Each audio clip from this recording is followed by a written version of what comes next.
In the mountains between Spain and France lives a people unlike any other in Europe. Their language sounds like nothing around it. Their blood carries a genetic signature found almost nowhere else on Earth. For centuries, scholars have asked one impossible question: who are the Basque people, and where did they really come from? Some say they are Europe's oldest survivors. Some say their language predates every other tongue on the continent. Some even claim they are the last descendants of Atlantis.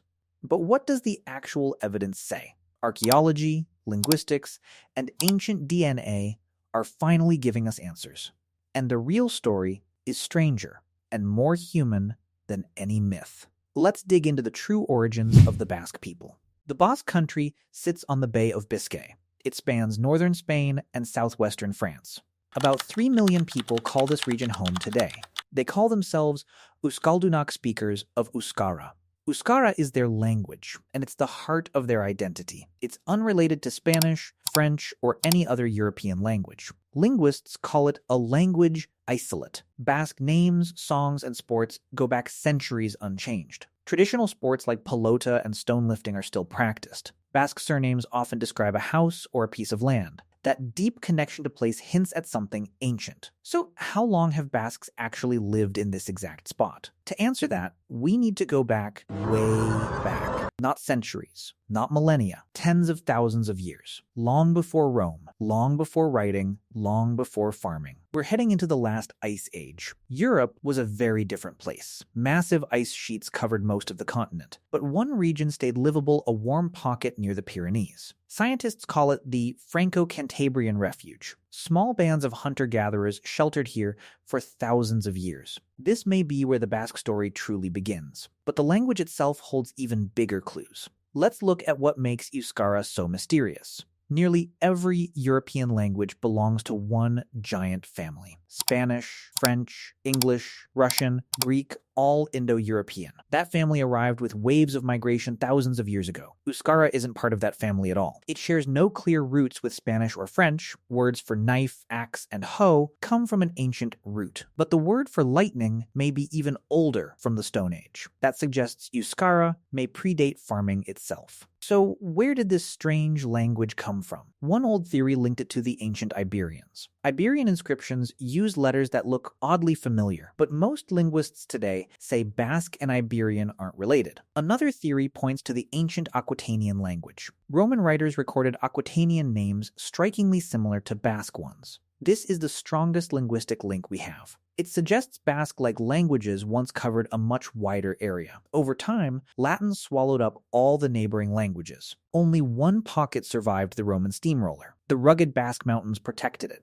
Isolation may be the real secret to Basque survival, but language is only half the puzzle. To really trace Basque ancestry, scientists turn to the body itself, specifically to blood, bones, and genes. That search began over a century ago with a strange discovery. In the early 1900s, doctors began testing Basque blood types. They found something unusual, a very high rate of Arch-negative blood. Basques have among the highest Arch-negative rates in the world. This fueled wild theories for decades. Some claimed Basques were a pure, unmixed European race. Others linked them to Atlantis, aliens, or lost civilizations. None of that holds up to modern science. Rh-negative blood isn't unique to Basques, it's just more common there. It's a leftover from small, isolated populations. When a population stays small and isolated, certain genes become common by chance. Geneticists call this genetic drift. It's not proof of a separate origin, just proof of isolation. Early anthropologists also studied Basque skulls and faces. They claimed Basques had Cro-Magnon features from the Ice Age.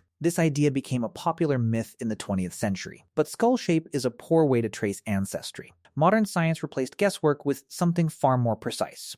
DNA doesn't lie the way old skull measurements did. So what does Basque DNA actually show? The first clue came from the Y chromosome, passed from father to son. Basque men show extremely high rates of a genetic marker called R1b. R1b is actually common across most of Western Europe, so this marker alone couldn't explain what makes Basques unique. The real breakthrough came from something entirely different: ancient bones. Let's rewind again to the depths of the last ice age. About 20,000 years ago, glaciers locked much of Europe in ice. Human life was pushed into a few small refuges. One of the most important was along the Bay of Biscay. Caves like Altamira and Lascaux come from this exact culture. These hunter-gatherers painted bison, horses, and deer on cave walls. They lived here for thousands of generations, largely undisturbed. As the ice retreated, some groups spread out across Europe. But one group seems to have simply stayed. They stayed in the valleys and mountains of the Pyrenees. Generation after generation, they remained in the same region. That kind of long-term continuity is incredibly rare in human history. Most populations in Europe moved, mixed,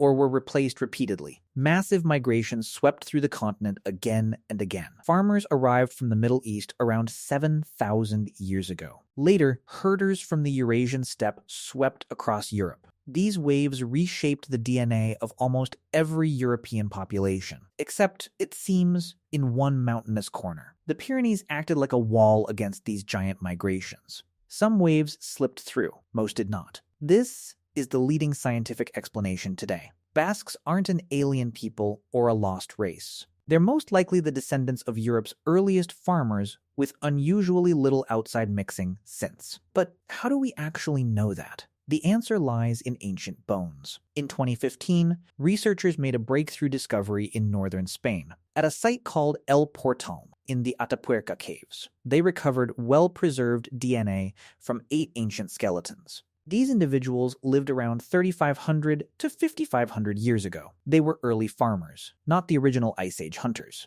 Scientists compared their DNA to modern Basque genomes. The results were striking. Modern Basques matched these ancient farmers more closely than any other group in Europe. In other words, Basques are strongly linked to Iberia's first farmers. Those farmers arrived from the Near East thousands of years earlier. They brought agriculture, and they mixed with local hunter-gatherers already living there. That mixed population became the ancestors of early Iberians. Then, across most of Europe, new waves of migration arrived. Steppe herders from the east brought new genes and new languages. Nearly everywhere in Europe, this wave mixed in heavily. But the Basque region barely absorbed this new wave at all. Basques kept an unusually large share of that early farmer ancestry. That's the real genetic secret behind their distinctiveness. Not a separate species, not aliens, not a lost race, just one of the purest genetic snapshots of early Iberian farmers left today. Isolation preserved something the rest of Europe lost. This also explains the language mystery. If Basque ancestry stayed largely unmixed, their language may have too. Euskara may be a survivor from before Indo-European languages ever arrived, a living echo of Europe's pre-farming or early farming world. That's an extraordinary thing for a language to survive. It's one of the last direct links to Stone Age Europe still spoken today. Of course, science keeps refining this picture. New ancient genomes are analyzed every year. But the core finding has held up remarkably well. So let's put the full timeline together. Around 20,000 years ago,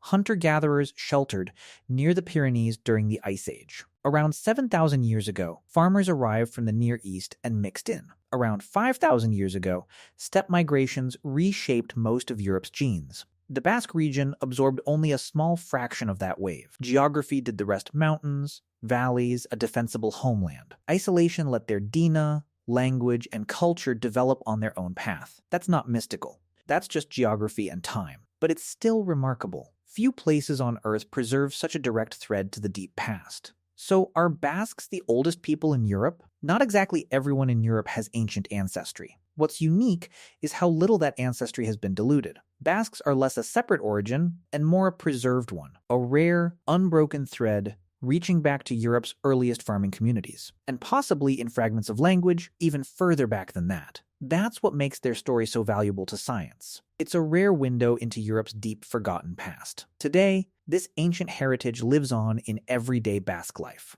Euskara is taught in schools and spoken by hundreds of thousands. Street signs, songs, and poetry keep the language alive. Traditional festivals still celebrate ancient rural life. The Basque flag, the ikuria, is a relatively modern symbol, but it represents a culture far older than the flag itself. Basque identity today blends ancient roots with modern life. It's a living culture, not a museum piece. So, where did the Basque people really come from? Not from Atlantis, not from another planet, not from nowhere. They came from right here, from the deep, layered history of Iberia itself. From Ice Age hunters who found shelter in the mountains, from early farmers who arrived and settled thousands of years later, from a landscape that sheltered them from Europe's great upheavals, and from thousands of years of simply staying in one place. That continuity is the real mystery and the real marvel. Basques aren't a riddle from outer space. They're a mirror into Europe's earliest chapters still walking among us.